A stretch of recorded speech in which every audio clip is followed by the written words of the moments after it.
Hello friends, welcome to toppers world. 3ാം ക്ലാസ്സിലെ കൂട്ടുകാരുടെ പരിസര പഠനമാണ് നമ്മുടെ ഇന്നത്തെ ക്ലാസ്. ഒന്നാമത്തെ യൂണിറ്റിന്റെ പേരാണ് ഹരിതഭൂമി. അപ്പൊ ഹരിതഭൂമി എന്നുള്ള പാഠം സ്റ്റാർട്ട് ചെയ്യുന്നതിന് മുമ്പ് നമ്മുടെ ചാനൽ ആദ്യമായി കാണുന്ന കൂട്ടുകാരാണെങ്കിൽ സബ്സ്ക്രൈബ് ചെയ്യുക. നമ്മുടെ ഹരിതഭൂമി എന്നുള്ള പാഠത്തിൽ നമ്മൾ പലതരത്തിലുള്ള സസ്യങ്ങളെ കുറിച്ചാണ് പഠിക്കുന്നത്. അപ്പൊ നോക്കൂ, ഒന്നാമത്തെ പേജിൽ എന്താ തന്നിരിക്കുന്നത്? കുറെ കുട്ടികൾ കളിക്കുകയാണെങ്കിൽ ഒരു പാട്ട് പാടിയാണ് കളിക്കുന്നത്. എന്ത് പാട്ടാ പാടുന്നത് നമുക്ക് വായിച്ചു നോക്കാം. തൊട്ടുവാ പൈങ്കിളിയെ, തെയ്യക്കം തെയ്യക്കം തെയ്യക്കം താര, മാമരം തൊട്ടുവാ പൈങ്കിളിയെ, കിളി തൊട്ട മരമേത്, മരമതിൻ പേരെന്ത്, വലുതെന്നോ ചെറുതെന്നോ പറയാമോ?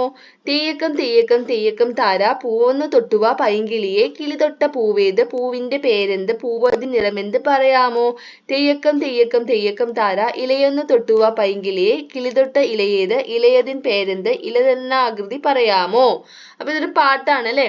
പാട്ടുപാടി കളിക്കുന്ന കുട്ടികളെ നിങ്ങൾ കണ്ടില്ലേ? ഈ കളി നമുക്ക് കളിച്ചാലോ? കളിച്ചപ്പോൾ ഏതെല്ലാം സസ്യങ്ങളെ തൊടാൻ അവസരം ലഭിച്ചു? അപ്പൊ ഈ കളി നിങ്ങളടുത്ത് കളിച്ചു നോക്കാൻ, കൂട്ടുകാരൊത്ത് കളിച്ചു നോക്കാനാണ് പറയുന്നത്. കളിച്ചപ്പോൾ നിങ്ങൾ ഏതൊക്കെ സസ്യങ്ങളെയാണ്, ഏതൊക്കെ ചെടികളെയാണ് നിങ്ങൾ തൊട്ടത്? ഇതുപോലെ ഏതെല്ലാം സസ്യങ്ങളെ നിങ്ങൾക്ക് അറിയാം? എന്റെ പരിസര പഠന പുസ്തകത്തിൽ എഴുതൂ. അപ്പൊ നിങ്ങളുടെ പുസ്തകത്തിലെ പരിസര പഠന പുസ്തകത്തിൽ എഴുതാനാണ്, നിങ്ങൾ പരിചയപ്പെട്ട, നിങ്ങൾ കളിച്ചപ്പോൾ നിങ്ങൾക്ക് കൂടുതൽ മനസ്സിലാക്കാൻ പറ്റിയ സസ്യങ്ങളെ കുറിച്ച് എഴുതാനാണ് പറയുന്നത്. അപ്പൊ എല്ലാ കൂട്ടുകാരും ഇതുപോലെ കളിച്ചു നോക്കുക. അത് നമ്മുടെ പാഠത്തിൽ ചെടികളെ കുറിച്ചാണ് പഠിക്കുന്നതെന്ന് പറഞ്ഞു അല്ലെ. അപ്പൊ ആദ്യം തന്നെ ചെടികളുടെ ഭാഗങ്ങളെ കുറിച്ചാണ് നമ്മളിവിടെ പറയുന്നത്. ഏതെല്ലാം ഭാഗങ്ങൾ? സൈറ ചെടിയുടെ ചിത്രം വരയ്ക്കുകയാണ്. ചിത്രത്തിൽ ഇനിയും ഏതെല്ലാം ഭാഗങ്ങൾ വരച്ചു ചേർക്കാനുണ്ട്? ചിത്രം പൂർത്തിയാക്കി ഈ ഭാഗങ്ങൾ ഏതെന്ന് എഴുതി ചേർക്കൂ. അപ്പൊ ഇവിടെ ഒരു സസ്യത്തിനെയാണ് വരയ്ക്കാൻ പറയുന്നത്, അതായത് ചെടിയെയാണ് ഇവിടെ വരയ്ക്കാൻ പറയുന്നത്. ചെടിയുടെ തണ്ട് മാത്രം ഇവിടെ വരച്ചിട്ടുള്ളൂ. ബാക്കി ഭാഗങ്ങൾ എന്ത് ചെയ്യണം? വരച്ച് പൂരിപ്പിക്കുക, വരച്ച് കംപ്ലീറ്റ് ചെയ്യുക. അതിനോടൊപ്പം തന്നെ ആ സസ്യങ്ങളുടെ, ആ ചെടിയുടെ ഭാഗങ്ങളും കൂടെ നമ്മൾ എഴുതണം. പേര്, ഓരോ സസ്യങ്ങളുടെ മറ്റു ഭാഗങ്ങളുടെ പേര് കൂടെ ഇവിടെ എഴുതണം. ഇവിടെ വേര് മാത്രമാണ് എഴുതിയിരിക്കുന്നത്. അപ്പൊ ആദ്യം നമുക്ക് ചെടി കംപ്ലീറ്റ് ചെയ്യാം. ഇലകൾ വരയ്ക്കുന്നു, പൂക്കൾ വരയ്ക്കുന്നു, പിന്നെന്താണ് അവസാനം ഫലങ്ങൾ അല്ലെ, കായകൾ വരയ്ക്കണു, വേര് വരയ്ക്കണു അല്ലെ. എന്നിട്ട് നമ്മൾ ആദ്യം ഭാഗങ്ങൾ എഴുതാം. വേര് ഇവിടെ എഴുതിയിട്ടുണ്ട്. പിന്നെന്താ എഴുതാം? ഇല, തണ്ട്, പൂവ്, ഫലം, വിത്ത്. നമ്മളെ വേര് നമുക്ക് ആദ്യം ചെടിയിലെ ഭാഗങ്ങൾ മാർക്ക് ചെയ്യാം. അവിടെ നോക്കിക്കേ, പൂവ് ഇതല്ലേ പൂവ്, പിന്നെ ഇല, തണ്ട്, ഫലം, വേര്. അപ്പൊ സസ്യങ്ങളുടെ മറ്റു പേരുകൾ പരിചയപ്പെടാം, സസ്യഭാഗങ്ങളുടെ മറ്റു പേരുകൾ. അപ്പൊ നമുക്ക് അറിയുന്ന പേരുകളാണ് അല്ലെ, വേര്, ഇല, തണ്ട് എന്നൊക്കെ നമുക്ക് കേട്ട് പരിചയമുള്ള പദങ്ങളാണ്.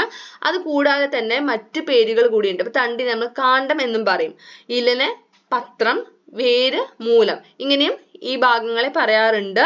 തണ്ടിന്റെ മറ്റൊരു പദമാണ്, മറ്റൊരു പേരാണ് കാണ്ഡം എന്നത്. അതുപോലെ ഇലയുടെ പത്രം, വേര്, മൂലം. ഓക്കെ, അപ്പൊ നമ്മൾ ഇവിടെ പഠിച്ചത് ചെടിയുടെ ഭാഗങ്ങളാണ് പഠിച്ചത്. അടുത്തത് തരം തിരിക്കാം. നിങ്ങൾക്ക് അറിയാവുന്ന എല്ലാ സസ്യങ്ങളും ഒരുപോലെയാണോ? എന്തെല്ലാമാണ് വ്യത്യാസങ്ങൾ? ആണോ? എല്ലാ സസ്യങ്ങളും, നമ്മൾ കണ്ട എല്ലാ ചെടികളും, നമുക്ക് ചുറ്റുമുള്ള എല്ലാ ചെടികളും ഒരേപോലെയാണോ കാണാനുള്ളത്? അല്ല അല്ലെ. പലതരത്തിൽ അതെന്താണ്, പരസ്പരം വ്യത്യസ്തമായിരിക്കും. അപ്പൊ എന്തിന്റെയൊക്കെ അടിസ്ഥാനത്തിലാണ് ചെടികൾ വ്യത്യസ്തമായിരിക്കുന്നത് എന്നാണ് ഇവിടെ ചോദിക്കുന്നത്. അപ്പൊ എന്തിനാണ്? വലിപ്പത്തിന്റെ അടിസ്ഥാനം വ്യത്യസ്തമാണ്. ഇപ്പൊ നമ്മളൊരു തെങ്ങ് എടുത്തു, ഒരു തെങ്ങാണ് നോക്കൂ, തെങ്ങും അതുപോലെ ഒരു റോസ് ചെടി എടുക്കുകയാണ്, റോസ് ചെടിയും. അപ്പൊ തെങ്ങിനും റോസ് ചെടിക്കും ഒരേ വലിപ്പമാണുള്ളത്? അല്ല. അപ്പൊ എല്ലാ സസ്യങ്ങളും എന്താണ്, ഒരേ വലിപ്പം അല്ല. പിന്നെ എന്താണ് വ്യത്യസ്തം? ഉയരം, തണ്ടുകൾ, ഇലകളുടെ ആകൃതി, പൂക്കള്, പിന്നെന്താ ഫലങ്ങൾ അല്ലെ, അതിലെ ഫ്രൂട്ട്സ് ഒക്കെ വ്യത്യസ്തമായിരിക്കും അല്ലെ. അപ്പൊ അങ്ങനെ എന്തിന്റെ ഒക്കെ അടിസ്ഥാനത്തിൽ നമുക്ക് ചെടികളെ തരം തിരിക്കാൻ പറ്റും എന്നതാണ് നമ്മുടെ ഇവിടുത്തെ 8ാമത്തെ പേജിൽ ചോദിച്ചിരിക്കുന്നത്. അടുത്തത്, ഇവിടെ കുറെ ചെടികൾ തന്നിട്ടുണ്ട് അല്ലെ, കുറെ ചെടികൾ കാണുന്നില്ലേ? ഇവിടെ ഏതൊക്കെ ചെടികളാണ്? നെല്ലുണ്ട്, തെച്ചി അല്ലെ, ചീരയുണ്ട്. ഇതാണ് തൊട്ടാവാടി എന്ന് പറയുന്നത്. നിങ്ങൾ കണ്ടിട്ടുണ്ടോ ഈ ചെടി? തൊട്ടവിടുന്ന് ഇലയെ തൊട്ട് കഴിഞ്ഞാൽ വാടി നിൽക്കും അല്ലെ, ഇല കുറച്ചു നേരം വാടി നിൽക്കും. അപ്പൊ ഇവിടെ കുറച്ച് ചെടികളാണ് ഇവിടെ തന്നിരിക്കുന്നത്. ചിത്രത്തിൽ ഏതെല്ലാം സസ്യങ്ങളാണ് നിങ്ങൾ കാണുന്നത്? ഇവിടെ തണ്ടുകളുടെ സവിശേഷതകൾ എന്തെല്ലാമാണ്? വലുപ്പത്തിൽ എന്തെല്ലാം വ്യത്യാസങ്ങളുണ്ട്? ഇവ എത്ര കാലം നിലനിൽക്കും? നിങ്ങളുടെ നിരീക്ഷണങ്ങൾ പട്ടികയിൽ ടിക്ക് ചെയ്യൂ. സ്കൂൾ ജൈവ വൈവിധ്യ ഉദ്യാനത്തിലുള്ള സസ്യങ്ങൾ നിരീക്ഷിച്ച് പട്ടിക പൂർത്തിയാക്കും. അപ്പൊ ഇവിടെ ഒരു ടേബിൾ തന്നിട്ടുണ്ട്, ഒരു പട്ടിക തന്നിട്ടുണ്ട് അല്ലെ. ഇത് കംപ്ലീറ്റ് ചെയ്യാനാണ് പറയുന്നത്. അപ്പൊ ഇവിടെ എന്ത് ചെയ്യണം? ആദ്യത്തെ കോളത്തിൽ സസ്യങ്ങളുടെ പേര് എഴുതുന്നു. അടുത്ത കോളത്തിൽ നമ്മൾ അടുത്ത കോളത്തിനെ 3ആയിട്ട് ഡിവൈഡ് ചെയ്തിട്ടുണ്ട്, 3ആയിട്ട് തരംതിരിച്ചിട്ടുണ്ട്. തണ്ടാണ്. തണ്ട് എങ്ങനെയുള്ളതാവാം? മൃദുവായത് ആവാം, കാഠിന്യമുള്ളത്, വളരെ കാഠിന്യമുള്ളത് അല്ലെ. മൃദുവായത് പറഞ്ഞാൽ എന്താ? സോഫ്റ്റ് ആയിട്ട്, എന്ന് വെച്ചാൽ നമുക്ക് എന്താണെന്ന് നമുക്ക് കൈവശം ഒടിക്കാൻ പറ്റും, അല്ലെങ്കിൽ നല്ലൊരു കാറ്റൊക്കെ വന്ന് ഒടിഞ്ഞു പോകും. അത്രയും മൃദുവായത്, നമ്മൾ അത്രയും സോഫ്റ്റ് ആയതാണ് ഫസ്റ്റത്തെ കോളം, മൃദുവായത്. പിന്നെ കാഠിന്യമുള്ളത് എന്ന് വെച്ചാൽ ഒരുപാട് വലിപ്പമൊന്നും ഉണ്ടാവില്ല, ഒരുപാട് കട്ടിയൊന്നും ഉണ്ടാവില്ല, അത്ര വലിയ മരങ്ങൾ പോലെയൊന്നും കട്ടിയൊന്നും ഉണ്ടാവില്ല.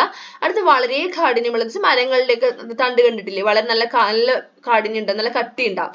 അതാണ് മൂന്നാമത്തെ കോളം. അടുത്ത വലിപ്പം ചെടിയുടെ വലിപ്പമാണ് ചോദിക്കുന്നത്. ചെറിയ ചെടികളുണ്ട്, ഇടത്തരം വലിപ്പമുള്ളതുണ്ട്, ഒരുപാട് നല്ല വലിയ ചെടികളുണ്ട് അല്ലെ. അപ്പൊ അതാണ് ഇവിടെ വലിപ്പത്തിൽ മൂന്നായി തരംതിരിച്ചിരിക്കുന്നത്. അടുത്ത് നിലനിൽക്കുന്ന കാലം എന്ന് വെച്ചാൽ ചെടി എത്ര കാലം നിലനിൽക്കും, മാസങ്ങളോളം നിൽക്കും, വർഷങ്ങളോളം ഉണ്ടാവും, വളരെയധികം വർഷങ്ങൾ നിലനിൽക്കും. അപ്പൊ ഇങ്ങനെയാണ് നമ്മൾ എന്ത് ചെയ്യേണ്ടത്, ഈ പട്ടിക കംപ്ലീറ്റ് ചെയ്യേണ്ടത്. ആദ്യം തന്നിരിക്കുന്നത് ചീരയാണ് തന്നിരിക്കുന്നത്. ചീര വളരെ മൃദുവായ തണ്ടാണ്, അതുപോലെ എന്താ വലിപ്പം ചെറുതാണ്, ചെറിയ അത്ര വലിപ്പമൊന്നും ഉണ്ടാവില്ല. ചെടി നിലനിൽക്കുന്ന കാലം മാസങ്ങളോളം മാത്രമേ ഉണ്ടാവുള്ളൂ. അപ്പോഴും ചെടി എന്താവും, അതിന്റെ വളർന്ന് വലുതാവും, അതിന് നമ്മൾക്ക് എന്ത് ചെയ്യാൻ പറ്റും, ചെടി വലിക്കാൻ പറ്റുന്ന ഒരു പരുവാവും അല്ലെ.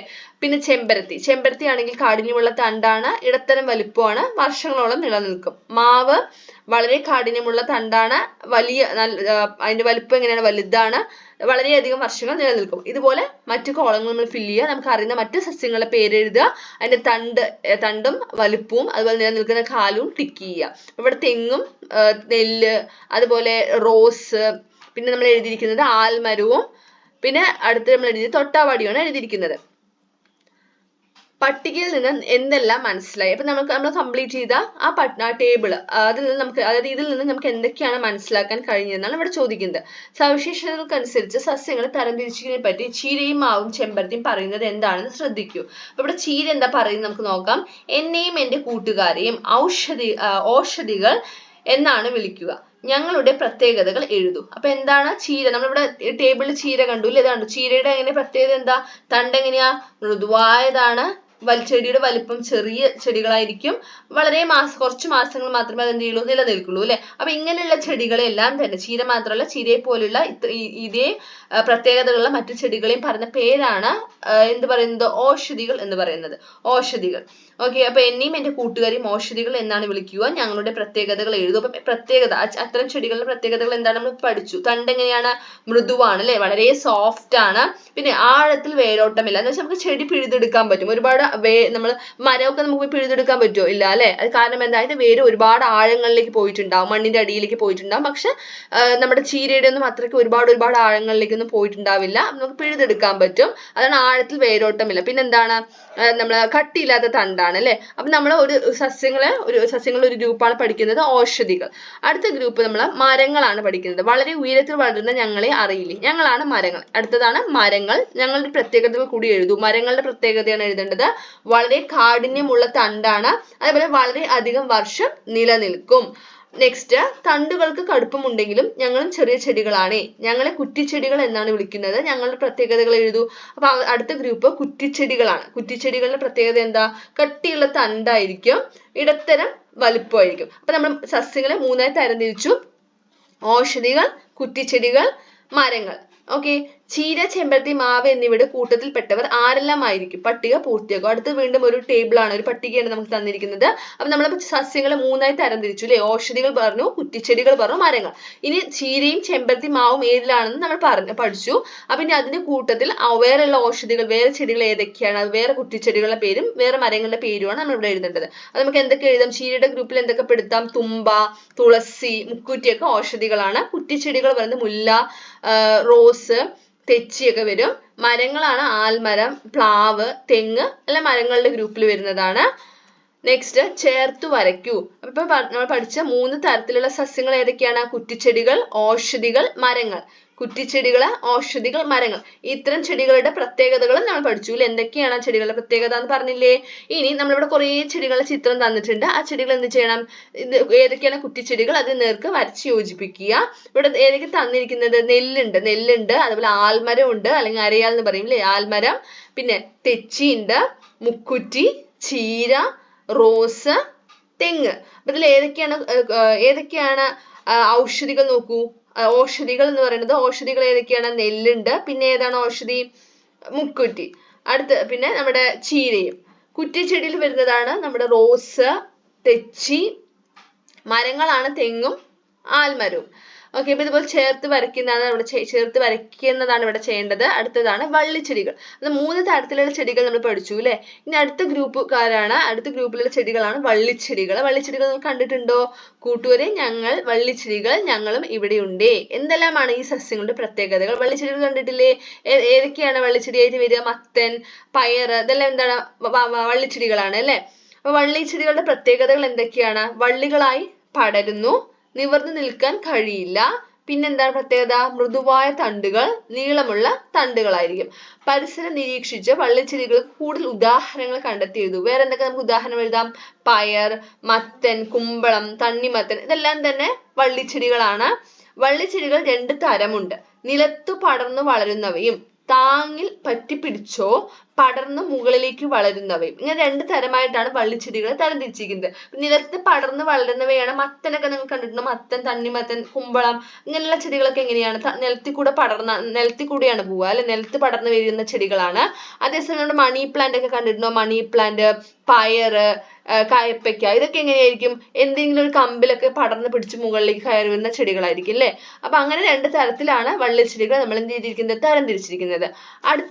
അടുത്ത ഗ്രൂപ്പ് ഓഫ് ചെടികളാണ് സസ്യങ്ങളാണ് എന്ത്? ജലസസ്യങ്ങൾ. ജലസസ്യങ്ങളുടെ പ്രത്യേകത എന്ന് വെച്ചാൽ എന്താ? അത് ജലത്തിൽ വളരുന്ന ചെടികളാണ് അല്ലെ, വെള്ളത്തിൽ വളരുന്ന ചെടികളാണ് ജലസസ്യങ്ങൾ. എന്താണ് ഈ സസ്യങ്ങളുടെ പ്രത്യേകതകൾ? എഴുതി നോക്കും. അപ്പൊ ഈ ജലസസ്യങ്ങളുടെ പ്രത്യേകതകൾ എന്തൊക്കെയാണ്? കൂടുതൽ ജലസസ്യങ്ങൾ കണ്ടെത്തിയത്. അപ്പൊ ജലസസ്യങ്ങളുടെ പ്രത്യേകത എന്തൊക്കെയാ? തണ്ട് വളരെ മൃദുവാണ്, വളരെ സോഫ്റ്റ് ആയ തണ്ടായിരിക്കും. ജലത്തിന് ഉപരിതലത്തിൽ പൊങ്ങിക്കിടക്കുന്ന ഇലകൾ, എന്ന് വെച്ചാൽ ജലത്തിന് മേലെ ആയിരിക്കും. നമ്മൾ താമരയൊക്കെ കണ്ടിട്ടുണ്ടാവില്ല നിങ്ങൾ കുളങ്ങളിലൊക്കെ? അതിന്റെ ഇല എങ്ങനെയായിരിക്കും? വെള്ളത്തിന് മുകളിൽ പൊങ്ങിക്കിടക്കുകയാണ് ചെയ്യുക അല്ലെ. കൂടുതൽ ജലസസ്യങ്ങൾ എന്തൊക്കെയാ? താമര, ആമ്പൽ, കുളവാഴയൊക്കെ ജലസസ്യങ്ങളാണ്, വെള്ളത്തിൽ വളരുന്ന ചെടികളാണ്. അടുത്തത് വിത്തിനുള്ളിലെ ജീവൻ. ഹായ് വെളിച്ചം, ഞാൻ മണ്ണിന് മുകളിലെത്തി. ആരാ പറയുന്നത്? ദാ ഈ ചെടിന്ന് മുള പൊട്ടിയിട്ട് പറയാണ് അല്ലെ. ഈ ചെടി പറയാണ് വിത്ത് മുളച്ചു വരുന്നത് നിങ്ങൾ കണ്ടിട്ടുണ്ടോ? നമുക്കും വിത്ത് മുളപ്പിക്കാം. അപ്പോൾ അടുത്തൊരു ആക്ടിവിറ്റിയാണ്, ഒരു പ്രവർത്തനങ്ങൾ ചെയ്ത് നോക്കേണ്ട ഒരു പ്രവർത്തനമാണ് പറയുന്നത്. വിത്ത് മുളപ്പിച്ച് നോക്കാനാണ് പറയുന്നത്. ഓക്കെ, സുതാര്യമായ ഒരു ഗ്ലാസ്സിൽ മണൽ നിറയ്ക്കുക. സുതാര്യമായ ഗ്ലാസ് എന്ന് വെച്ചാൽ ഇതുപോലുള്ള ഒരു കുപ്പി ഗ്ലാസ് പോലെ, നമുക്ക് പുറത്ത് നോക്കി ഉള്ളിൽ കാണുന്ന പോലത്തെയുള്ള ഗ്ലാസ്സുകൾ കേട്ടോ. ഇതുപോലെ കുപ്പി ഗ്ലാസ് പോലത്തെയാണ് ഇവിടെ ഉദ്ദേശിക്കുന്നത്. സുതാര്യമായ ഒരു ഗ്ലാസ്സിൽ മണൽ നിറയ്ക്കുക. 3 or 4 പയർ വിത്തുകൾ മണലിൽ അല്പം താഴ്ത്തി ഗ്ലാസ്സിനോട് ചേർന്ന് ഭാഗത്ത് വയ്ക്കുക. മണൽ നനയ്ക്കുക. വിത്ത് മുളച്ചു വരുന്നത് നിരീക്ഷിക്കൂ. എന്തെല്ലാം മാറ്റങ്ങളാണ് കാണാൻ കഴിയുന്നത്? വിത്തിൽ നിന്ന് ആദ്യം മുളച്ചു വരുന്ന ഇത് ഏത് ഭാഗമായിരിക്കും? അപ്പൊ ഇത് ചെയ്ത് നോക്കേണ്ട ഒരു പ്രവർത്തനമാണ് അല്ലെ. ചെയ്ത് നോക്കുക. ഇതുപോലെ ഗ്ലാസ്സിൽ മണൽ നിറച്ച് പയർ വിത്തൊക്കെയാണ് വളരെ പെട്ടെന്ന് മുളച്ചു വരുന്ന വിത്തുകളാണ് പയറൊക്കെ. അപ്പൊ അത് എപ്പോഴാണ് അത് മുളച്ചു വരുന്നത്? അതിന് മുള പൊട്ടിയിട്ട് ആദ്യം വരുന്നത് ഏത് ഭാഗമാണ്? നമ്മൾ ചെടിയുടെ ഭാഗങ്ങൾ പഠിച്ചില്ലേ? ഇല, തണ്ട്, വേര്. അപ്പൊ ഇതിൽ ഏത് ഭാഗമാണ് ആദ്യം വിത്തിന്റെ അകത്തുനിന്ന് പുറത്തു വരുന്നതാണ് ചോദ്യം. ഏതായിരിക്കും? ചെയ്ത് നോക്കി ഉത്തരം എഴുതുക. ഏതാണ്? വേരാണ് ആദ്യം പുറത്തു വരിക. ഏതൊരു ചെടിയുടെയും വേരായിരിക്കും ആദ്യം പുറത്തു വരുന്നത്. ആദ്യത്തെ ഇല വരാൻ എത്ര ദിവസം എടുത്തു? അപ്പൊ ഇത് ചെയ്ത് നോക്കുമ്പോഴല്ലേ നമുക്ക് അറിയുള്ളൂ ചെടി വളർന്നു എത്ര ദിവസം എടുത്തിട്ടാണ് അതിന് ആദ്യത്തെ ഇല വരുന്നത്, ആദ്യമായിട്ട് ഇല ഉണ്ടാവുന്നതാണ് ഇവിടെ ചോദിക്കുന്നത്. നിരീക്ഷിച്ച് കണ്ടെത്തലുകൾ കൂട്ടുകാരുമായി ചർച്ച ചെയ്ത് എന്റെ പരിസര പഠന പുസ്തകത്തിൽ എഴുതൂ. ചിത്രവും വരച്ച് ചേർക്കുമ്പോൾ ഇങ്ങനെ ഓരോ ദിവസത്തെയും ആ ചെടിയുടെ വളർച്ച അവിടെ ചിത്രം വരച്ച് നിങ്ങളുടെ ബുക്കിൽ എഴുതാനാണ് പറയുന്നത്. ഇത് ചെയ്ത് നോക്കുക. അടുത്തത്, ഞാനും എൻ്റെ ചെടിയും നിങ്ങളുടെ പരിസരത്ത് ഒരു വിത്ത് മുളപ്പിച്ച് വളർത്തി നോക്കുക. വെളിച്ചമുള്ളിടത്ത് വേണം വിത്ത് നടാൻ. വിത്ത് മുളച്ച ചെടി വളരുമ്പോൾ ആവശ്യത്തിന് വളവും നൽകണം. സസ്യത്തിൽ കൂടുതൽ ഇലകൾ വരുന്നതും തണ്ടു വളരുന്നതും പൂക്കൾ വിരിയുന്നതും കായ്കൾ ഉണ്ടാകുന്നതും ഒക്കെ നിരീക്ഷിക്കണേ. നൽകിയിരിക്കുന്ന മാതൃകയിൽ ഒരു പ്രവർത്തന റിപ്പോർട്ട് ചിത്രസഹിതം തയ്യാറാക്കൂ. അപ്പൊ ഇത് നോക്കൂ, ഒരു ചെടി വെച്ച് അത് വിത്ത് മുളപ്പിച്ച് അതിന്ന് പൂക്കളും കായും ഉണ്ടാവുന്നത് വരെ അതിനെ നിരീക്ഷിച്ചിട്ട് ഒരു പ്രവർത്തന റിപ്പോർട്ട് ചെയ്യാനാണ് പറയുന്നത്. അപ്പൊ ഇത് ചെയ്ത് നോക്കേണ്ട, നിങ്ങൾ സ്വയം ചെയ്ത് നോക്കേണ്ട ഒരു പ്രവർത്തനം കൂടിയാണ്. അപ്പൊ എന്ത് ചെയ്യുക? ഒരു വിത്ത് എടുത്തു, അതിന് മുളപ്പിച്ച് അതെന്ത് ചെയ്യുക? ഇതുപോലെ പറഞ്ഞ പോലെ നട്ടു വളർത്തി അതിന് ഉണ്ടാവുന്ന വിത്ത് നട്ട തീയതി എഴുതുക. അതിന് ആദ്യം മുള പൊട്ടിയ ദിവസം, ആദ്യ ഇല വിരിഞ്ഞ തീയതി, 2 ഇലകൾ വന്ന തീയതി, 7 ദിവസം കഴിഞ്ഞപ്പോൾ ചെടിക്കുണ്ടായ വ്യത്യാസങ്ങൾ, ഉയരത്തിൽ എന്ത് വ്യത്യാസം, വണ്ണത്തില്, ഇലകളുടെ എണ്ണത്തില്, ആദ്യമായിട്ട് പൂ വന്ന തീയതി, കായ് വന്ന തീയതി, അതെല്ലാം കൂടി ചേർത്തിട്ടാണ് ഈ പ്രവർത്തന റിപ്പോർട്ട് എഴുതേണ്ടത്. അപ്പൊ അത് ചെയ്ത് നോക്കിയിട്ട് നിങ്ങൾ എഴുതുക. അടുത്തത്, വിത്തിൽ നിന്നല്ലാതെയും ചെടികൾ. അപ്പൊ നമ്മളിപ്പോ പഠിച്ചത് എന്താ? വിത്തിൽ നിന്ന് ചെടികൾ വരുന്നു അല്ലെ. വിത്തിൽ നിന്നാണ് ചെടി ഉണ്ടാവുന്നതാണ് പഠിച്ചത്. പക്ഷെ വിത്തിൽ നിന്ന് മാത്രമല്ല ചെടികൾ ഉണ്ടാവുന്നത്. പിന്നെ എങ്ങനെയൊക്കെയാണ് ചെടികൾ ഉണ്ടാക്കുക, പുതിയ ചെടികൾ ഉണ്ടാക്കുന്നത് നമ്മൾ പഠിക്കുന്നത്, തൈകൾ ഉണ്ടാക്കുന്നത്. ഇവിടെ നോക്കി കുട്ടി എന്താ പറയുന്നത്? ഈ കറിവേപ്പിന്റെ വേരിൽ നിന്നുണ്ടായ തൈകളാണ് ഇതെല്ലാം. അപ്പൊ ഈ പെൺകുട്ടി എന്താ പറയണത്? ഇലമുളച്ചിയുടെ തൈകൾ ഇലയിൽ നിന്നാണല്ലേ ഉണ്ടാകുന്നത്, ഇലയിൽ നിന്നാണല്ലോ ഉണ്ടാകുന്നത്. ഇവിടെ നോക്കൂ, കറിവേപ്പില കണ്ടിട്ടില്ലേ? കറിവേപ്പില ചെടി കറിവേപ്പിലയുടെ തൈകൾ ഉണ്ടാവുന്നത് നമ്മള് പയറിന്റെ ഒക്കെ വിത്തിട്ടിട്ട് നമ്മൾ പുതിയ തൈകൾ ഉണ്ടാക്കിയെടുക്കുന്ന പോലെയല്ല കറിവേപ്പിലന്റെ. എങ്ങനെയാണ്? വേരിന്നാണ് കറിവേപ്പിന്റെ പുതിയ തൈകൾ ഉണ്ടാവുന്നത് അല്ലെ. അതേപോലെ ഇലമുളച്ചി പറഞ്ഞിട്ടൊരു ചെടിയുണ്ട്. അത് ഇലകൾ ഇതുപോലെ ഇലയുടെ അറ്റത്തായിട്ട് എന്ത് ചെയ്യും? പുതിയ ചെടികൾ ഉണ്ടാവും. അതാണ് ഇലമുളച്ചിന്റെ പ്രത്യേകത. സ്കൂൾ ജൈവവൈവിധ്യ ഉദ്യാനം വിപുലീകരിക്കുന്നതിനായി സൈറയും കൂട്ടരും ചെത്തി, ചെമ്പരത്തി, നിശാഗന്ധി, റോസ്, മത്തൻ, മാവ്, മുല്ല, കടപ്ലാവ് തുടങ്ങിയവ നടാൻ തീരുമാനിച്ചു. നടുന്ന ഭാഗം അനുസരിച്ച് ഇവയെ തരം തിരിച്ച് എഴുതുക. ഓരോ ഇനത്തിലും പെട്ട കൂടുതൽ ചെടികൾ കണ്ടെത്തി എഴുതൂ. അപ്പൊ നോക്കൂ, വിത്ത്, അതായത് നമ്മൾ വിത്തിട്ടിട്ട് ഉണ്ടാക്കുന്ന വിത്തിട്ടിട്ട് പുതിയ തൈകൾ ഉണ്ടാവുന്നതാണ് ഇവിടെ എഴുതേണ്ടത്. അതുപോലെ വേരിന്ന് പുതിയ തൈകൾ ഉണ്ടാവുന്നത്, അങ്ങനെ അത്തരം ചെടികളാണ് നമ്മൾ ഇവിടെ എഴുതേണ്ടത്. ഇവിടെ ചെടികളുടെ പേര് ഇവിടെ കൊടുത്തിട്ടുണ്ട്. അപ്പൊ ആദ്യം നമുക്ക് എന്ത് ചെയ്യാം? ഇതിൽ നിന്ന് നമ്മൾ ഇവിടെ തന്ന ചെടികളിൽ നിന്ന് വിത്തിൽ നിന്ന് പുതിയ തൈകൾ ഏതൊക്കെ ഉണ്ടാവുന്നത് നോക്കാം. മത്തനും അതുപോലെ മാവ് അല്ലെ. മാവ് നമ്മളെ മാങ്ങയുടെ ആ ഒരു വിത്തിൽ നിന്നാണ് പുതിയ മാവ് മരം ഉണ്ടാവുന്നത് അല്ലെ. അപ്പൊ വിത്തിന്ന് ഉണ്ടാവുന്ന ചെടികളാണ് മത്തനും മാവും. പിന്നെ വേരിന്നാണ് കടപ്ലാവ്. കാണ്ടം എന്ന് വെച്ചാൽ നമ്മൾ പറഞ്ഞു ഏതാണ്? തണ്ട് അല്ലെ. തണ്ട് മുറിച്ച് കുത്തിയിട്ടാണ് ചെത്തി, ചെമ്പരത്തി, റോസ്, മുല്ലയൊക്കെ ഉണ്ടാക്കാൻ പറ്റും. ഇലയിൽ നിന്നാണ് നിശാഗന്ധി.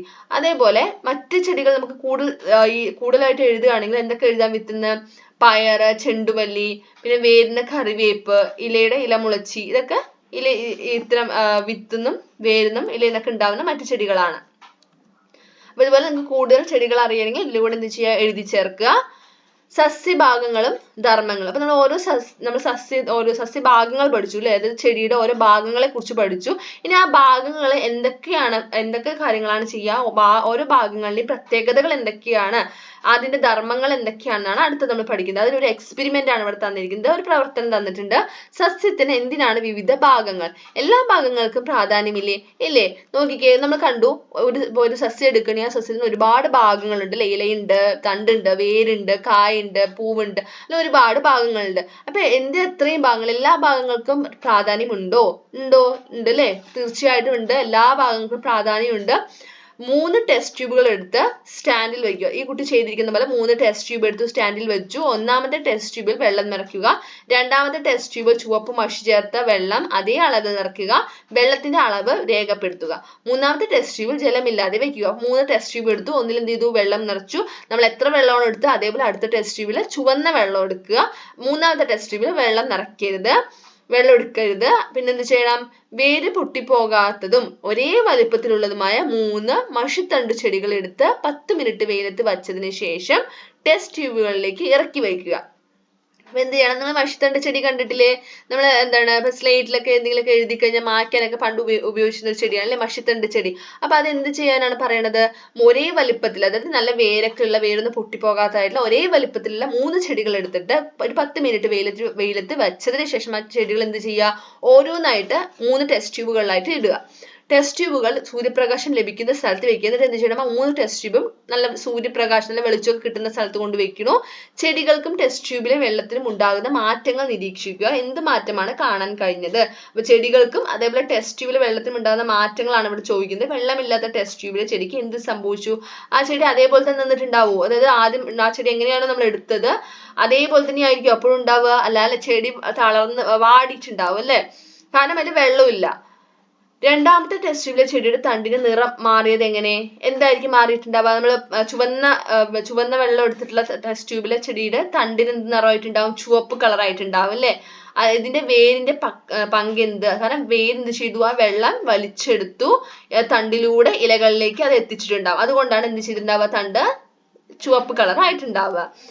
കണ്ടെത്തലുകൾ പരീക്ഷണക്കുറിപ്പായി എന്റെ പരിസര പഠന പുസ്തകത്തിൽ ചേർക്കൂ. ചിത്രവും വരച്ചു ചേർക്കൂ. അപ്പൊ ഇതെന്തൊരു പരീക്ഷണമാണ് അല്ലെ. പരീക്ഷണക്കുറിപ്പായിട്ട് എന്ത് ചെയ്യണം? ബുക്കിൽ എഴുതാനാണ് പറയുന്നത്. അപ്പൊ ചെയ്ത് നോക്കുക. 3 ചെടിക്കും വന്ന മാറ്റങ്ങളാണ് എഴുതേണ്ടത്. നോക്കുക, അതിനെ കുറിച്ച് കൂടുതലായിട്ട് ഇവിടെ തന്നിട്ടുണ്ട്. ചെടികൾ അവയ്ക്ക് ആവശ്യമായ ആഹാരം നിർമ്മിക്കുന്നത് ഇലകളിലാണ്. എവിടെയാണ് ചെടികൾ ഭക്ഷണം പാകം ചെയ്യുന്നത്? ഇലകളിലാണ്. ഇത് അവയുടെ വളർച്ചയ്ക്കായി ഉപയോഗിക്കുന്നു. ബാക്കി വരുന്ന ആഹാരം ചെടി അതിന്റെ വിവിധ ഭാഗങ്ങളിലായി കരുതി വയ്ക്കുന്നു. അത് മറ്റു ജീവജാലങ്ങൾ ഭക്ഷണമായി ഉപയോഗിക്കുന്നു. അപ്പൊ വരച്ചു യോജിപ്പിക്കൂ. അപ്പൊ നമ്മൾ ചെടിയുടെ ഭാഗങ്ങളുടെ ധർമ്മങ്ങളാണ് ഇവിടെ പറയുന്നത്. തണ്ടിന് ഇവിടെ തന്നിട്ടുണ്ട്. തണ്ട് എന്താണ് ആ ചെടിയിൽ ചെയ്യുന്നത്? വേര് വലിച്ചെടുക്കുന്ന ജലവും പോഷകങ്ങളും ഇലകളിൽ എത്തിക്കുന്നു. വേരിൽ നിന്ന് ഇലകളിലേക്ക് എത്തിക്കുന്നത് ആരാണ്? തണ്ടാണ്. ഈ അടുത്തത്, ഇല എന്താണ് ചെയ്യുന്നത്? സസ്യത്തിന് ആവശ്യമായ ആഹാരം നിർമ്മിക്കുന്നു. അതാരാണ്? ഇലയാണ്. അടുത്തത്, വേരെന്താ ചെയ്യുക? സസ്യത്തെ മണ്ണിൽ ഉറപ്പിച്ചു നിർത്തുന്നു. അതായത് മണ്ണിൽ ഉറപ്പിച്ചു നിർത്തുന്നത് ആരാണ്? വേരാണ്. വേരില്ലാത്ത ചെടി വളരുമോ? ഇല്ല അല്ലെ. പിന്നെന്താ? മണ്ണിൽ നിന്ന് സസ്യത്തിന് ആവശ്യമായ ജലവും പോഷകങ്ങളും വലിച്ചെടുക്കുന്നത് ആരാ? വേര്. മണ്ണിൽ നിന്ന് സസ്യത്തിന് ആവശ്യമുള്ള ജലവും പോഷകങ്ങളും വലിച്ചെടുക്കുന്നത് വേര്. വേരിൽ നിന്ന് അത് ഇലയിലേക്ക് എത്തിക്കുന്നത് തണ്ടാണ്. എന്നിട്ട് അവിടുന്ന് സസ്യത്തിന് ആവശ്യമുള്ള ആഹാരം നിർമ്മിക്കുന്നത് ഇലകളാണ്. ഇതാണ് ഈ സസ്യത്തിന്റെ ഭാഗങ്ങളുടെ പ്രത്യേകത അല്ലെങ്കിൽ അതിന്റെ ധർമ്മങ്ങൾ. ഇലകളുടെ വൈവിധ്യം. സ്കൂൾ ജൈവവൈവിധ്യ ഉദ്യാനത്തിലെ സസ്യങ്ങൾ നിരീക്ഷിച്ച് അവയുടെ ഇലകളുടെ സവിശേഷതകൾ ഉൾപ്പെടുത്തി പട്ടിക പൂർത്തിയാക്കൂ. അപ്പൊ നമ്മൾ ഇലകളെ കുറിച്ചാണ് ഇനി പറയുന്നത്. എല്ലാ സസ്യങ്ങളിലുള്ള ഇലകളും കാണാൻ ഒരേപോലെയാണുള്ളത്. അതിന്റെ നിറത്തിലും മണത്തിലും ആകൃതിയിലും എല്ലാം വ്യത്യാസം ഉണ്ടാവും അല്ലേ? അപ്പൊ ഇവിടെ നോക്കൂ, നമ്മളൊരു മാവിന്റെ ഒരു ഇല എടുത്തു. മാവിന്റെ ഇലയും അതേപോലെ റോസിന്റെ ഇലയും ഒരേപോലെയാണുള്ളത്? അല്ല. അപ്പൊ എല്ലാ സസ്യത്തിന്റെ ഇലകളും ഒരേപോലെ അല്ല. അപ്പൊ അതിന്റെ അടിസ്ഥാനത്തിലാണ് നമ്മൾ ഈ പട്ടിക കംപ്ലീറ്റ് ചെയ്യേണ്ടത്, പൂർത്തിയാക്കേണ്ടത്. ഒന്നാമത്തെ സസ്യം തുമ്പയാണ് തന്നിരിക്കുന്നത്. തുമ്പച്ചെടി എല്ലാവരും കണ്ടിട്ടുണ്ടോ? വളരെ ചെറിയ പൂക്കളാണല്ലേ തുമ്പപ്പൂക്കൾ, വെള്ള നിറത്തില്. അപ്പൊ അതിന്റെ ഇല എങ്ങനെയാ കാണാനുണ്ടാവുക? ആകൃതി എങ്ങനെയാ? നീണ്ടു കൂർത്തതാണ്. മണമുണ്ടോ? ഇലയ്ക്ക് മണമുണ്ടോ? ഇല്ല അല്ലെ. പൂവിനല്ല ഇത് ചോദിക്കുന്നത്, ഇലയ്ക്കാണ് മണമുണ്ടോ ചോദിക്കുന്നത്. മണം ഉണ്ട് അല്ലെ. തുമ്പച്ചെടിയുടെ ഇലയ്ക്ക് മണമുണ്ട്. നിറം പച്ച നിറമാണ്. ഇലയ്ക്ക് പച്ച നിറമാണ്. പൂവിന്റെ അല്ല ചോദിക്കുന്നത്, ഇലയുടെ കാര്യമാണ്. അടുത്തത് റോസ് ആണ്. ആകൃതി പരന്നതാണ്. ഇല മണമില്ല. അതുപോലെ നിറം പറയുന്നത് പച്ച നിറം തന്നെയാണ്. പിന്നെ മാവ് അതിന്റെ ആകൃതി എങ്ങനെയാ? നീണ്ടു കൂർത്തതാണ്. മണമുണ്ട്. മാവിന്റെ ഇലയ്ക്ക് മണമുണ്ട്. നിറം പച്ച നിറം. അടുത്തത് ചുവന്ന ചീര ആകൃതി ഹൃദയാകൃതി. അതിന്റെ ഇലയുടെ ആകൃതിയാണ്. മണമില്ല. ചുവപ്പ് നിറമാണ്. എന്തെല്ലാം വ്യത്യാസങ്ങളാണ് കണ്ടെത്തിയത്? എഴുതി നോക്കൂ. അപ്പൊ എന്താണ് ഇലയിൽ എന്തൊക്കെ വ്യത്യാസങ്ങൾ കണ്ടു? നമ്മൾ പലതരത്തിലുള്ള സസ്യങ്ങൾ എഴുതി. എങ്ങനെയാണ്? നിറത്തിൽ വൈവിധ്യം ഉണ്ട് അല്ലെ. അതായത് എല്ലാ ചെടികളുടെ ഇലയുടെ നിറവും ഒരേപോലെ അല്ല. ചിലതിന് മഞ്ഞ നിറമുണ്ട്, ചുവപ്പ് നിറമുള്ളതുണ്ട്, പച്ച നിറമുള്ളതുണ്ട്. അപ്പൊ നിറത്തിൽ വൈവിധ്യമുണ്ട്. മണത്തിൽ വൈവിധ്യമുണ്ട് അല്ലെ. മണത്തിലും വ്യത്യാസമുണ്ട്. ആകൃതിയിലും വൈവിധ്യമുണ്ട്. ഇലകൾ പേപ്പറിന് അടിയിൽ വെച്ച് ക്രയോൺസ് ഉപയോഗിച്ച് പകർത്തി ഇലയുടെ രേഖാചിത്രങ്ങൾ വരയ്ക്കൂ. പാറ്റേണുകൾ നിരീക്ഷിക്കൂ. അപ്പോൾ പല സസ്യങ്ങളുടെയും ഇലകൾ എടുത്ത് ഇതുപോലെ ചെയ്ത് നോക്കാനാണ് ഇവിടെ പറയുന്നത്. അതിന്റെ പാറ്റേണുകൾ നോക്കാനാണ് പറയുന്നത്. അപ്പൊ വരച്ചു നോക്കുക. അടുത്തത് ഇല രൂപങ്ങൾ. ഇലകൾ വെച്ചിട്ട് വിവിധതരം ഇലകൾ കൊണ്ടുണ്ടാക്കിയ ജീവികളുടെ രൂപങ്ങൾ നോക്കൂ. ഇതുപോലെ നമുക്ക് നിർമ്മിക്കാം. കണ്ടില്ലേ? മൂങ്ങയും അണ്ണാനും തത്തയൊക്കെ ഉണ്ടാക്കിയിട്ടുണ്ട്. പല തരത്തിലുള്ള എല്ലാ ഷേപ്പും, അതായത് ഇലകൾക്ക് എല്ലാത്തിനും ഒരേ ആകൃതി അല്ല നമ്മൾ പറഞ്ഞു. അപ്പൊ പല ആകൃതിയിലുള്ള ഇലകൾ കിട്ടും. അത് ഉപയോഗിച്ച് ഇതുപോലെയുള്ള ഇല രൂപങ്ങൾ ഉണ്ടാക്കി നോക്കാനാണ് പറയുന്നത്. അപ്പൊ ഇതുപോലെയുള്ള രൂപങ്ങൾ ഉണ്ടാക്കി നോക്കുക. അടുത്തത് പൂക്കളിലെ വൈവിധ്യം. ഇപ്പൊ നമ്മൾ ഇലകളിലെ വൈവിധ്യം പറഞ്ഞു. ഇലകളിൽ വരുന്ന വ്യത്യാസങ്ങൾ എന്തൊക്കെയാണെന്നൊക്കെ പറഞ്ഞു. ഇനി അടുത്ത് പൂക്കളിൽ വരുന്ന വൈവിധ്യങ്ങളെ കുറിച്ചാണ് പറയുന്നത്. ഇവിടെ തുമ്പപ്പൂ. ഇതാണ് തുമ്പപ്പൂവ്. തുമ്പപ്പൂ എന്താ പറയുന്നത്? എന്റെ പൂക്കളെ പറിക്കരുതേ. പൂ പറിക്കരുത് എന്ന് ചെടി പറയുന്നത് എന്തുകൊണ്ടാവാം? പൂക്കളെ കൊണ്ട് എന്തെല്ലാം പ്രയോജനങ്ങളുണ്ട് എഴുതൂ. പൂക്കളെ കൊണ്ട് അപ്പൊ എന്തൊക്കെ പ്രയോജനങ്ങൾ, ആർക്കൊക്കെയാണുള്ളത്? തേനീച്ചകൾക്ക് എന്താ പ്രയോജനം? തേനീച്ചയ്ക്ക് തേൻ ലഭിക്കുന്നത് എവിടെന്നാ? പൂക്കളിൽ നിന്നാണ് അല്ലെ. അല്ലാതെ ഇലയിൽ നിന്നാണോ? അല്ല. പൂവെന്നാണ് തേനീച്ചകൾക്ക് തേൻ ലഭിക്കുന്നത്. പിന്നെയോ അടുത്തത് അലങ്കാരങ്ങൾക്ക് ഉപയോഗിക്കുന്നു. പൂക്കളൊക്കെ നമ്മൾ പല രീതിയിൽ എല്ലാവരും അലങ്കാരങ്ങൾക്കൊക്കെ ഉപയോഗിക്കുന്നുണ്ട്, ഡെക്കറേഷനൊക്കെ. അടുത്തത് പൂമ്പാറ്റകൾക്ക് തേൻ ലഭിക്കുന്നു. അപ്പൊ ഇതൊക്കെ എന്താണ്? പൂക്കള് എങ്ങനെയൊക്കെയാണ് പ്രയോജനപ്പെടുന്നതാണ് ഇവിടെ പറയുന്നത്. അടുത്ത നെക്സ്റ്റ് പേജ്. നെക്സ്റ്റ് എന്താണ് തന്നിരിക്കുന്നത് നോക്കിക്കേ. പൂക്കൾ പലവിധം. പലതരത്തിലുള്ള പൂക്കളാണ് ഇവിടെ കൊടുത്തിരിക്കുന്നത്. ഏതൊക്കെ പൂക്കളാണ്? നമുക്ക് ആദ്യം പേരെഴുതാം. ഇത് ഏത് പൂവാണ്? ഇതിന്റെ പേരാണ് റോസ്. അടുത്തത് കണിക്കൊന്ന. ഇതേതാ? മുല്ലപ്പൂവ്. പിന്നത് 10 മണിപ്പൂവ്. പിന്നതേതാ? സീനിയ. നെക്സ്റ്റ് ചെണ്ടുമല്ലി. ചിത്രത്തിൽ നൽകിയിരിക്കുന്ന പൂക്കളുടെ പേരുകൾ കണ്ടെത്തി എഴുതൂ. മണത്തിലും നിറത്തിലും ആകൃതിയിലും അല്ലാതെ മറ്റെന്തെല്ലാം തരത്തിൽ ഇവ വ്യത്യസ്തപ്പെട്ടിരിക്കുന്നു? കൂടുതൽ പൂക്കളെ നിരീക്ഷിച്ച് എന്റെ പരിസര പഠന പുസ്തകത്തിൽ എഴുതൂ. അപ്പൊ നോക്കിക്കേ, മണത്തിലും നിറത്തിലും ആകൃതിയിലും അല്ലാതെ പല രീതിയിലും ഈ പൂക്കൾ എന്താണ്? വ്യത്യസ്തമായിട്ടാണ് അല്ലെ. ചിലത് എങ്ങനെയാണ്? നിറയെ വരും. അതായത് നോക്കൂ, ഇതളുകളുടെ എണ്ണത്തിൽ വ്യത്യാസം ഉണ്ടാവും അല്ലെ. ഇതളുകൾ എല്ലാത്തിനും ഒരേപോലെയാണോ? അല്ല. ഇതളുകൾ ചിലത് കൊണ്ടേയിരിക്കും, ചിലത് കുറച്ച് ഇതളുകൾ മാത്രമേ ഉണ്ടാവുള്ളൂ, ചിലത് 5 ഇതളായിരിക്കും. അങ്ങനെ ഇതളുകളുടെ എണ്ണത്തിൽ വ്യത്യാസമുണ്ട്. പൂക്കാത്ത സസ്യങ്ങളും. അപ്പൊ നമ്മളിപ്പോ പൂക്കുന്ന സസ്യങ്ങളെ കുറിച്ച് പറഞ്ഞു. ഈ പൂക്കാത്ത സസ്യങ്ങൾ, പൂക്കാത്ത ചെടികളും ഉണ്ട്. ചിത്രത്തിലുള്ള സസ്യങ്ങൾ നിങ്ങൾ കണ്ടിട്ടുണ്ടോ? ഇവ പൂക്കുന്നവയാണോ? എല്ലാ ചെടികളും പൂക്കുന്നുണ്ടോ? അന്വേഷിച്ചറിയൂ. സസ്യത്തിന്റെ പ്രധാന ഭാഗങ്ങൾ വേര്, തണ്ട്, ഇല എന്നിവയാണ്. സസ്യത്തിന്റെ വളർച്ചയുടെ ഒരു ഘട്ടത്തിൽ പൂവുണ്ടാകുന്നു. പൂവ് പിന്നീട് കായായി മാറുന്നു. എല്ലാ ചെടികളും പൂക്കുന്നില്ല. എല്ലാ പൂക്കളും കായായി മാറുന്നുമില്ല. അല്ലെ? എല്ലാ ചെടികളും പൂക്കുന്നുണ്ടോ? ഇല്ല അല്ലെ? അതുപോലെ എല്ലാ ചെടിയിലുണ്ടാവുന്ന പൂക്കളും പൂക്കൾ ഉണ്ടാവുന്ന ചെടികളിലെല്ലാം ആ പൂവ് കായായി മാറുമോ? അതുമില്ല അല്ലെ? അപ്പൊ എല്ലാ ചെടികളും പൂക്കുന്നുണ്ടോ എന്നുള്ള ഇവിടുത്തെ ചോദ്യത്തിന് ഉത്തരം കിട്ടിയില്ലേ? എല്ലാ ചെടികളും പൂക്കുന്നുണ്ടോ? ഇല്ല. ജലം കുറവുള്ള സ്ഥലങ്ങളിൽ വളരുന്ന ഇത്തരം സസ്യങ്ങൾ കണ്ടിട്ടുണ്ടോ? എന്താണ് ഇവയുടെ പ്രത്യേകതകൾ? നിങ്ങൾ ഈ ചെടി കണ്ടിട്ടുണ്ടോ? ഈ ചെടിയുടെ പേരെന്താണ്? കള്ളിച്ചെടി അല്ലെങ്കിൽ കള്ളിമുൾ ചെടി എന്നൊക്കെ പറയില്ലേ? അതായത് നമ്മൾ കൂടുതൽ മരുഭൂമികളിലൊക്കെയാണ് ഇത്തരം ചെടികൾ കാണാൻ കഴിയുക. ഇതിന്റെ പ്രത്യേകത എന്താണെന്ന് വെച്ചാൽ ലഭ്യമാവുന്ന ജലം തണ്ടിൽ ശേഖരിച്ച് ഏറെക്കാലം ജലമില്ലാതെ ജീവിക്കാൻ സാധിക്കുന്നു. ജലനഷ്ടം പരമാവധി ഒഴിവാക്കുന്ന വിധം ഇലകൾ ഇല്ലാത്ത രൂപഘടനയാണ് ഇത്തരം സസ്യങ്ങൾക്ക്, ഈ കള്ളിമുൾ ചെടി പോലുള്ള ചെടികൾക്ക്. Okay, next. നിറയെ മുള്ളുകൾ ഉണ്ടായിരിക്കും. നീലക്കുറിഞ്ഞിയുടെ പ്രത്യേകത എന്താണ്? 12 വർഷത്തിൽ ഒരിക്കൽ മാത്രം പൂക്കുന്ന ചെടിയാണ് നീലക്കുറിഞ്ഞി. 12 വർഷത്തിൽ ഒരിക്കൽ മാത്രം പുഷ്പിക്കുന്ന അപൂർവ ഇനം സസ്യം. പൂവ് വിരിഞ്ഞു കഴിഞ്ഞാൽ 3 മാസം വരെ വാടാതെ നിൽക്കും. 3 മാസത്തോളം ഈ പൂക്കള് 12 വർഷത്തിൽ ഒരിക്കൽ മാത്രമേ പൂക്കുള്ളൂ. പൂത്തു കഴിഞ്ഞാൽ 3 മാസത്തോളം വാടാതെ നിൽക്കും. നീലഗിരി കുന്നുകൾക്ക് ആ പേര് വരാൻ കാരണം നീലക്കുറിഞ്ഞിയാണ്. സസ്യങ്ങൾ കൊണ്ടുള്ള പ്രയോജനങ്ങൾ എന്തെല്ലാം? അപ്പൊ നമ്മൾ പലതരത്തിലുള്ള സസ്യങ്ങളെ കുറിച്ച് പഠിച്ചു. ഇനി സസ്യങ്ങൾ കൊണ്ടുള്ള ഉപകാരങ്ങൾ അല്ലെങ്കിൽ പ്രയോജനങ്ങൾ എന്തൊക്കെയാണെന്നാണ് ചോദ്യം. ഒന്ന്, നമ്മൾ തണൽ നൽകുന്നു എന്ന് ഇവിടെ എഴുതിയിട്ടുണ്ട്. തണൽ നൽകുന്നുണ്ട്. പിന്നെന്താണ്? ശുദ്ധവായു നൽകുന്നു, മണ്ണൊലിപ്പ് തടയുന്നു, ഭക്ഷണം നൽകുന്നു. ഭക്ഷണം വെച്ചാൽ നമുക്കിപ്പോ പല രീതിയിൽ നമുക്ക് മനുഷ്യന്മാർക്ക് മാത്രമല്ല ഒരുപാട് ജീവജാലങ്ങൾക്ക് ഭക്ഷണം നൽകുന്നുണ്ട് അല്ലെ? സസ്യങ്ങൾ വെച്ചാൽ മരങ്ങളെല്ലാം, അതുപോലെ മരങ്ങൾ എന്താണ് ഒരുപാട് ജീവജാലങ്ങൾക്ക് വാസസ്ഥലം നൽകുന്നു. ഇതെല്ലാം സസ്യങ്ങളുടെ പ്രയോജനങ്ങളാണ്. സസ്യങ്ങൾ വച്ചുപിടിപ്പിച്ചും സംരക്ഷിച്ചും ഭൂമിയെ ഹരിതഭൂമിയായി നിലനിർത്തേണ്ടത് നമ്മുടെ ഓരോരുത്തരുടെയും കടമയല്ലേ? തീർച്ചയായും അല്ലെ?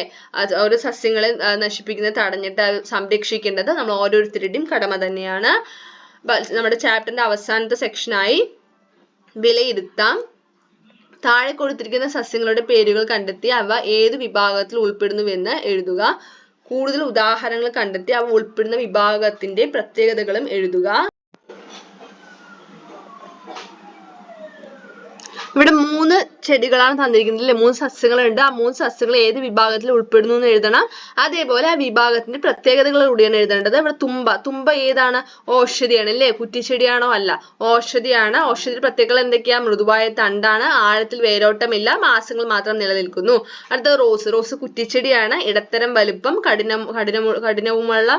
കഠിനമായ തണ്ടാണ്, വർഷങ്ങൾ നിലനിൽക്കുന്നു. തെങ്ങ് മരമാണ്, വളരെ വലുത്, വളരെ കാഠിന്യമുള്ള തണ്ട്, വളരെയധികം വർഷങ്ങൾ നിലനിൽക്കുന്നു. അടുത്തത് രണ്ടാമത്തെ, പൂക്കൾക്ക് ഉചിതമായ നിറം നൽകുക. ഇവിടെ 3 പൂക്കൾ തന്നിട്ടുണ്ട്. ആ പൂക്കൾക്ക് എന്ത് ചെയ്യണം? ആദ്യം നിറം കൊടുക്കുക. നിങ്ങൾ ഈ നിറം തിരഞ്ഞെടുത്തത് എന്തുകൊണ്ടാണ്? നിങ്ങൾക്കറിയാവുന്ന പൂച്ചെടികളെ തരംതിരിച്ച് പട്ടിക പൂർത്തിയാക്കൂ. അപ്പൊ എല്ലാ ചെടികളും ഒരേ നിറമാണോ? എല്ലാ പൂക്കൾക്കും അല്ല അല്ലെ?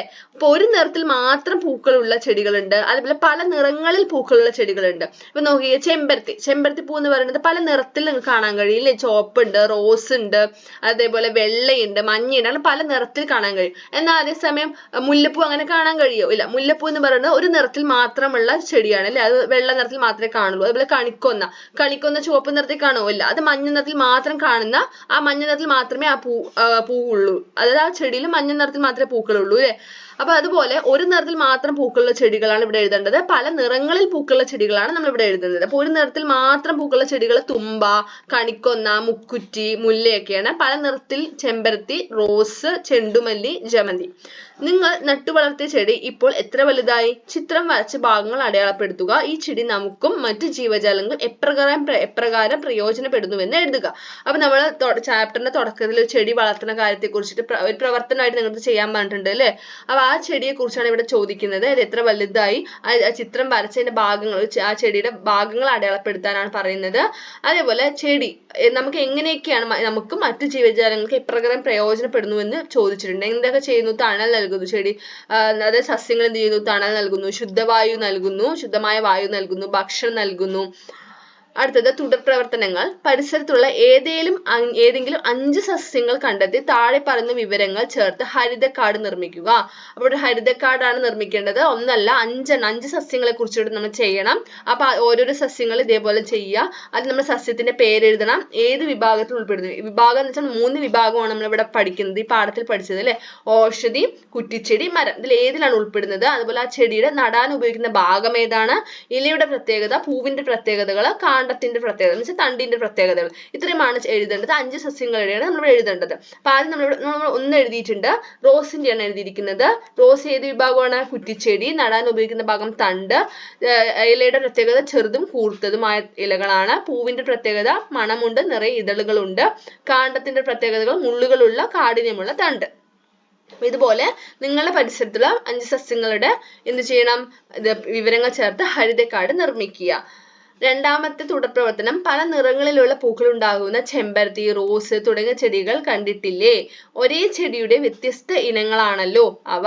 ഇത്തരത്തിലുള്ള വ്യത്യസ്ത ഇനം ചെടികൾ ജൈവ വൈവിധ്യ ഉദ്യാനത്തിൽ വച്ചു പിടിപ്പിക്കുക. ഓക്കെ, അപ്പൊ ഇത്രയുമാണ് നമ്മുടെ ക്ലാസ്. നമ്മുടെ ഒന്നാമത്തെ യൂണിറ്റ് ഇവിടെ കഴിഞ്ഞിരിക്കുകയാണ്. നമ്മുടെ ടോപ്പേഴ്സ് വേൾഡിൽ നിങ്ങൾക്ക് ആവശ്യമുള്ള മറ്റ് ക്ലാസ്സുകളും ഉണ്ട്. അപ്പോൾ എല്ലാ ക്ലാസ്സിൻ്റെയും പ്ലേലിസ്റ്റ് നമ്മൾ ഡിസ്ക്രിപ്ഷൻ ബോക്സിൽ കൊടുത്തിട്ടുണ്ട്. അപ്പോൾ ഇന്നത്തെ ക്ലാസ് എല്ലാ കൂട്ടുകാർക്കും ഇഷ്ടമായില്ലേ? അപ്പോൾ ക്ലാസ് ഇഷ്ടമായാൽ ലൈക്ക് ചെയ്യണം, അതേപോലെ നിങ്ങളുടെ കൂട്ടുകാർക്ക് ഷെയർ ചെയ്യണം. നമ്മുടെ ചാനൽ ആദ്യമായി കാണുന്ന കൂട്ടുകാരാണെങ്കിൽ സബ്സ്ക്രൈബ് ചെയ്യുക. താങ്ക്